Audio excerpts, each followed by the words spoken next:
ஏழாம் வகுப்பு தமிழ். சரியாம்மா? நம்ம கடந்த வகுப்பில் கவின்மிகு கப்பல் பார்த்தோம். சரியாம்மா? கப்பல் பார்க்கும்போது எங்கே இருக்கும்? கடலில் இருக்கும். கடலும் கப்பலும் நமக்கு கண்ணுக்கு விருந்தளிக்கக்கூடியது. சரியா? நுழைமண் பார்த்தோம் அல்லவா? இது பார்த்தோம். சரியா? அதாவது நாம் தமிழில் தமிழர்கள் பார்க்கும்போது அஞ்சாத கடலில் கப்பல் செலுத்தவர்களான நம்முடைய தமிழர்கள் தான். இது பார்த்தோம். சரி, அதே போல் நூல்வெளியில் பார்த்தோம். சரியாமா? மருத இளநகனார் பற்றி பார்த்தோம் அல்லவா?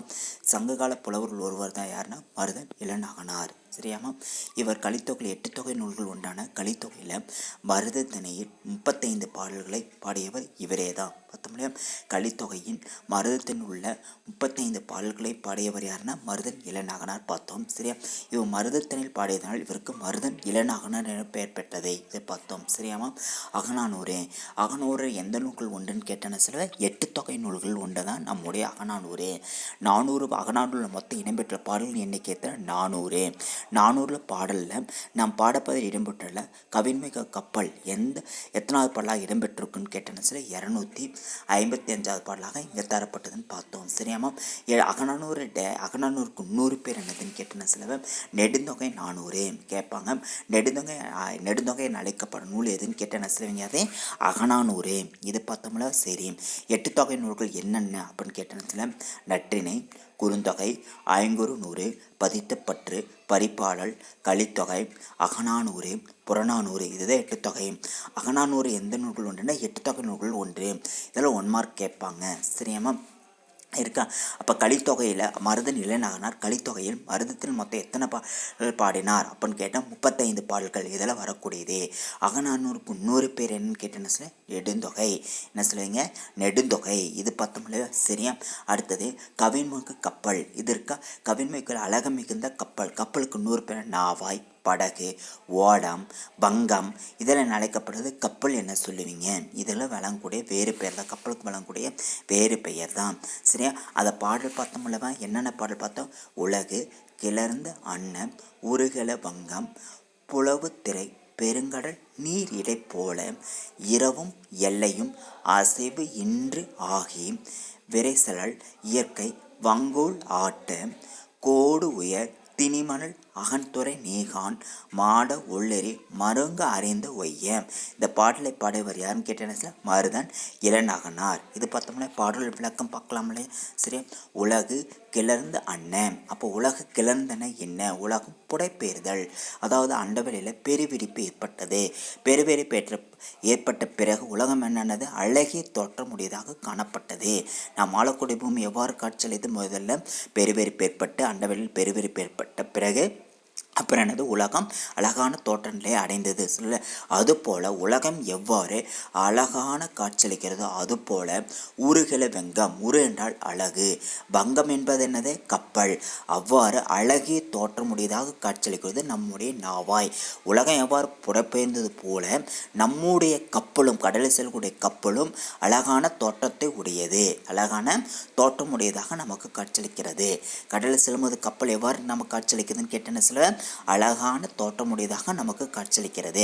உலகம் புடப்பெயர்ந்தது போல அழகான தோற்றத்தை உடையது நம்முடைய கப்பல். நம்முடைய நாவாய்ன்னு சொல்லுவாங்க.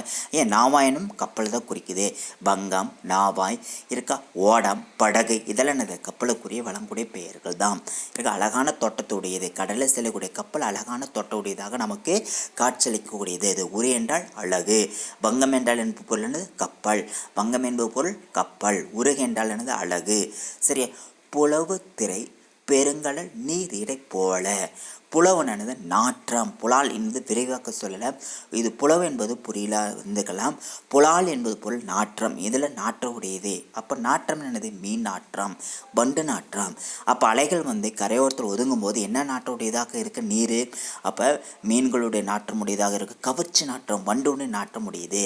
அப்போ புலவுத்திரை அப்போ என்னது? புலால்னா இறைச்சி நாற்றம் உடையது. என்னென்ன இறைச்சின்னு உனக்கு தெரியும்? மீன் இறைச்சி, வண்டு இறைச்சி, இது போன ஆமை இறைச்சி, நிறைய இறைச்சிகள் உடையது. அப்போ நாற்றம் சொல்லுவாங்க. அப்ப நாற்றம் உடையதாக விளங்கக்கூடிய பெருங்கடல். அப்ப நாற்றம் உடையதாக காட்சியளிக்கும் நம்ம பெருங்கடல்ல நீரிடை போல கப்பல் நீரில் இடைப்பட்ட பகுதியில் செல்லும் பொழுது, கப்பலானது இடைப்பட்ட நீரில் நாற்றமுடைய பெருங்கடல்ல கப்பலானது இடைப்பட்ட பகுதியில் செல்லும் பொழுது போல என்பது போல் பிளக்க. போல என்பது பொருள் என்ன சொல்ல பிளக்க. அப்போ நீரை பிளந்து கொண்டு செல்கிறது நம்ம கப்பல். அழகாக தோற்றமுடைய கப்பலானது கடலில் பெருங்கடலில் இடைப்பட்ட போது செல்லும் பொழுது அந்த நீரை என்ன பண்ணுது கிழித்து கொண்டு செல்கிறது. இப்போ என்ன பண்ணுது நீரை என்ன பண்ணுது பிளந்து கொண்டு செல்கிறது. பிளக்குனது நீரை இடைப்படுவது நீர் அந்த சைடு வலது புறம் இடது பக்கம் என்ன பண்ணுது நீரை ஒதுக்கி கொண்டு பிளந்து கொண்டு செல்கிறது நம்முடைய நாவாய், நம்முடைய கப்பல் சொல்லுவாங்க. கடல் செல்லும்போது என்னது கூர்மையான முனை வச்சிருப்பாங்க கப்பலில். அப்போ கூர்மையான பகுதி என்ன பண்ணும் பிளந்து கொண்டு அந்த சைடு இந்த சைடு பிளந்து கொண்டு நீரை பிளந்து கொண்டு செல்கிறது நம்முடைய நாவாய் இருக்கா. அப்போ புலாம் நாற்றமுடைய பெருங்கடலில் கப்பல் செல்லும் பொழுது என்ன பண்ணுது நீரை பிளந்து கொண்டு கப்பல் செல்கிறது. அதாவது பொருள் ரெண்டாவது கூடிய பொருள் சரியாம்மா. புலா நாட்டமுடைய கப்பலில் படகானது என்ன பண்ணும் நீரை பிளந்து கொண்டு செல்கிறது. போலன்னு என்னது பிளக்க. போல என்பது பொருள் என்னது பிளக்க. ஊரே என்றால் என்னது அழகு இருக்கமா. சரி மூணாவது இரவும் எல்லையும். அப்போ எல்லை என்பது என்ன சொல்லுவேன் நம்ம எல்லைக்கு உட்பட்ட பகுதின்னு சொல்லுவீங்க. அப்போ தனியாக பிரிக்கும்போது எல் என்றால் ஞாயிறு. அப்போ சூரிய உதிக்கூடிய நேரம் பகல் நேரத்தை குறிக்குது. எல் என்றால் சூரிய உதிக்கூடிய நேரம் இருக்க. சூரிய உதிக்குள்ள பகல் நேரத்தை குறிக்குது. இரவும் பகலும் அசைவு இன்றாகி விரைசலால் இயற்கை வங்கூல் என்றால் காற்று. வங்கூல் என்பது பொருள் 1 மார்க் கேட்பாங்க. வங்கூல் என்பது பொருள் என்ன சொல்லுவீங்க காற்று. அப்போ எல் என்றால் என்னது பகல். 2 பொருள் இருக்குமா. எல் என்பது பொருள் பகல் இருக்கா. வங்கூல் என்றால் என்னது காற்று. அப்போ காற்றானது கடலில் கப்பல் செல்லும் பொழுது அந்த கப்பலுக்கு உதவியாக இருக்கக்கூடியது எது காற்று தான். கப்பலுக்கு அந்த தேசம் பெருங்காற்று கடலில் வீசக்கூடியது காற்று தான். அந்த காற்றில் எதை பண்ண கப்பலை விரைந்து செல்வதற்கு உதவியாக இருக்குது. எந்த நேரத்தில் கப்பலை செலுத்துகிறதுனா இரவு நேரத்திலும் பகல் நேரத்திலும் கடலிலிருந்து வீசுகிற பெருங்காற்று கப்பலை செலுத்துகிறது, விரைந்து நோக்கி செலுத்துகிறது இருக்காமல். இரவு நேரத்தில் வீசுகிறது பகல் நேரத்தில் வீசுகிறது. அந்த 2 நேரத்தில் வீசினால்தான் அந்த கப்பல் பயணம் செய்வதற்கு காற்று உதவுகிறது. கப்பலை பயணம் செய்வதற்கு உதவியாக இருக்கக்கூடியது காற்று தான். எந்த நேரத்தில் வீசுனா இரவு நேரத்திலும் பகல் நேரத்திலும் காற்று வீசுகிறது நிற்கிறது. அப்போ அந்த காலத்தில் பழங்காலத்தில் பார்க்கும்போது காற்றின் மூலம் தான் கப்பலை செலுத்தினாங்க. பாய்மர கப்பல் சொல்லுவாங்க. பாய்மர கப்பல் மூலம் திரைக்கப்பல் சொல்லுவாங்க. பாயை கட்டி என்னது கூழ் கொண்டு துணி கட்டி என்ன பண்ணாங்க காற்று வேகப்படுத்தி காற்று நிலையை அறிந்து தான் என்ன பண்ணாங்க கப்பலை செலுத்தினாங்க. அப்போ எந்த நேரத்தில் காற்று வீசுது இரவு நேரத்தில் காற்று வீசுது பகல் நேரத்தில் காற்று வீசுது. 2 நேரத்தில் வீசுது. காற்றுனால தான் என்ன பண்ணுது கப்பல் முன்னோக்கி செல்வதற்கு காற்று உதவியாக இருக்குது. இதான் சொல்லுவாங்க. வங்கம் என்றால் வங்கூல் என்பது பொருள். வங்கம் வேற. வங்கம் என்பது பொருள் கப்பல். வங்கூல் என்பது பொருள் காற்று. இப்போ காற்று என்னது இத்திசையை நோக்கி அறிந்து காற்று வீசினால அந்த திசையை நோக்கி படகு செலுத்தியவர்கள் தமிழர்கள் தான் இருக்கா. சரி அடுத்து பார்க்கக்கூடியது விரைசலால் இயற்கை வங்குலாட்டை விரைந்து செல்கிறது காற்று. கோடு உயர். அப்போ என்னது ஐயா கோடு உயர்னா கரை உயர்ந்த. கோடு என்றால் கரை. அப்போ உயர்னா உயர்ந்த. கரை உயர்ந்த திணி மணல் திட்டுக்கள். அப்போ கடற்கரை ஒட்டி என்னது மணல் திட்டுகள் இருக்குது. கரை உயர்ந்த உயரமான திட்டுக்களில் இருக்கா. அகன்துறை. அப்போ அகன்துறை துறை விளங்கக்கூடியது. என்ன துறை கலங்கரை விளக்கம்.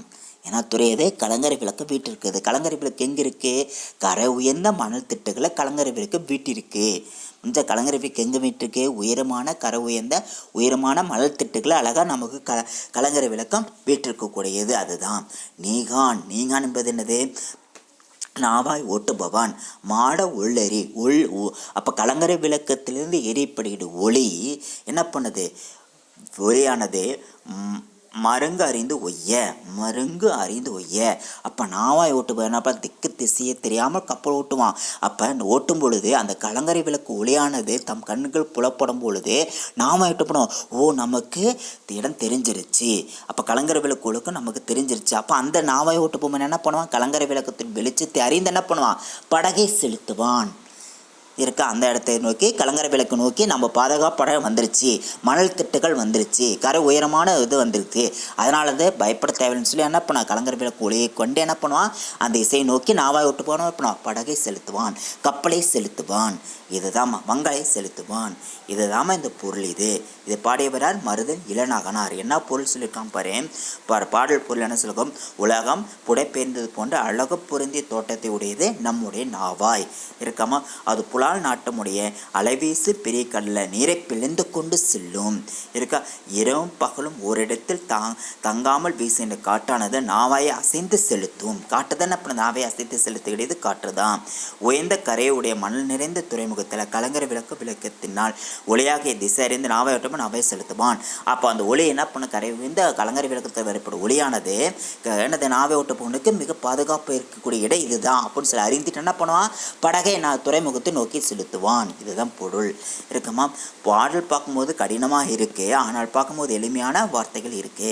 பாடியவர் யாருன்னா மருதன் இளநாகனார். சரியாமா. இது தொடர்ச்சி அடுத்த வகுப்பில் அறிவோம். மிக்க நன்றி.